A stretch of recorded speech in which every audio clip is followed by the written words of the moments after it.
I think the biggest motto I live by is you get out of it what you put into it. I've always lived by that, whether it's school, whether it's sports, whether it's racing at the highest level.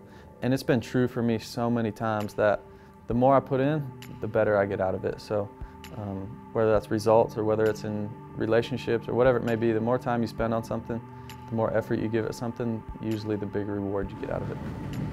Be ready, let's do this. Nobody is even close to that.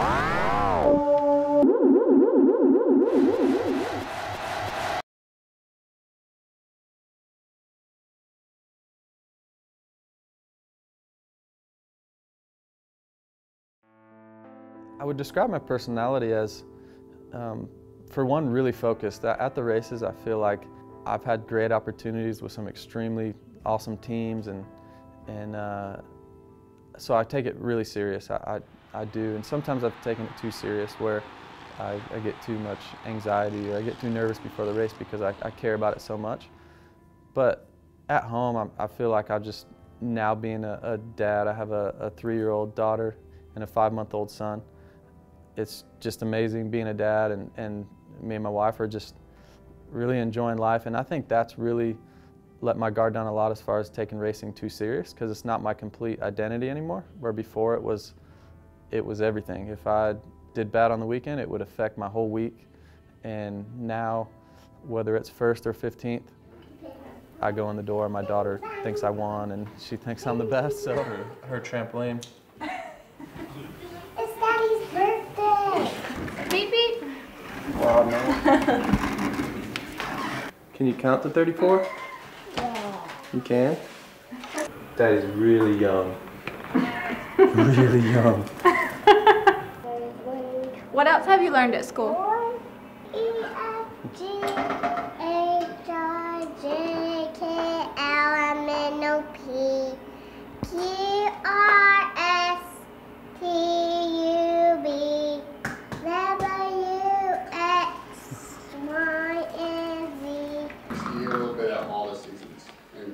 Yeah.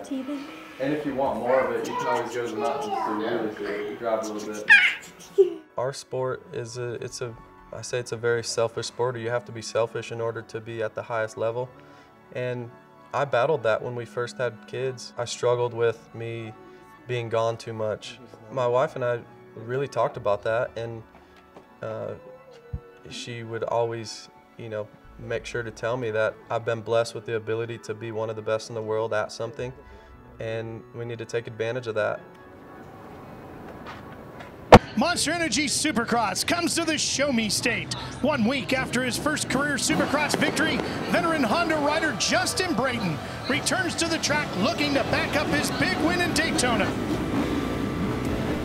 Remember, keep straight to the inside of you, okay? There's a big qualifying, have fun. With the start here, here's Brayton. Watch the gate. Oh man, who is that on the inside? Craig. Christian Craig on the 32 gets Bowers just in front of him. Tickle gets the whole shot.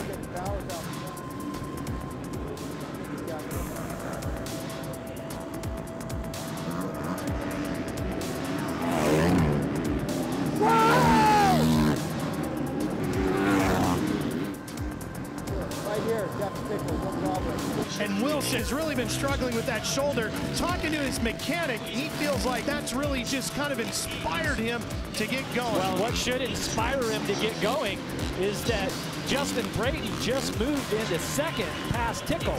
Just over 1 minute and 1 lap to go. Can Brayton keep this checkered flag streak going? Well, you win at Daytona, come back, win the next heat race.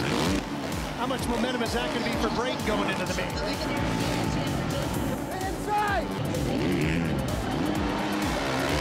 Yeah, that was the inside! Awesome! Team made an incredible run through the whoop section, got up inside of Wilson. And now Brayton finds himself out front and pulling away.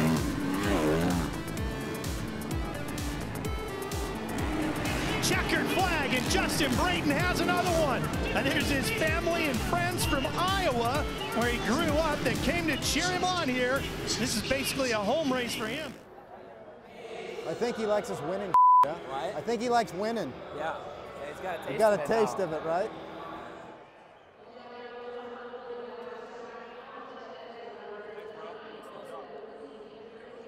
Awesome, Brad. That was a good ride, huh? That was a very good ride. From the back. Dude, from back, and Craig jacking with you all that time? Yeah. That was amazing, dude. That was sick. That might have been my best ride of the year. Yeah. I look back quite often actually on how I came through the ranks, how so many of my family and friends helped me along the way. I'm still friends with so many of the guys that I used to ride with back home in Iowa. I keep in contact with them weekly, so a few times a year for sure I get together with all my buddies from Iowa and just talk about the good old days, I guess, when we were just loading up in my little Toyota pickup when I was 16, going to local fair races, and I cherish those moments. I remember one time I was racing for Rookie of the Year in 2002 in Arena Cross, and that was when there were 2 nights. We raced Friday night and we drove all night back home to Iowa so I could go to my senior prom. A lot of people wouldn't do that, but we skipped that race knowing that I was going to give up points for Rookie of the Year, but it was something that I didn't want to look back on 10, 20 years later and say I missed my senior prom or I missed those school years. So something I cherish. For sure it made my career start a little bit later, but I wouldn't trade that for the world.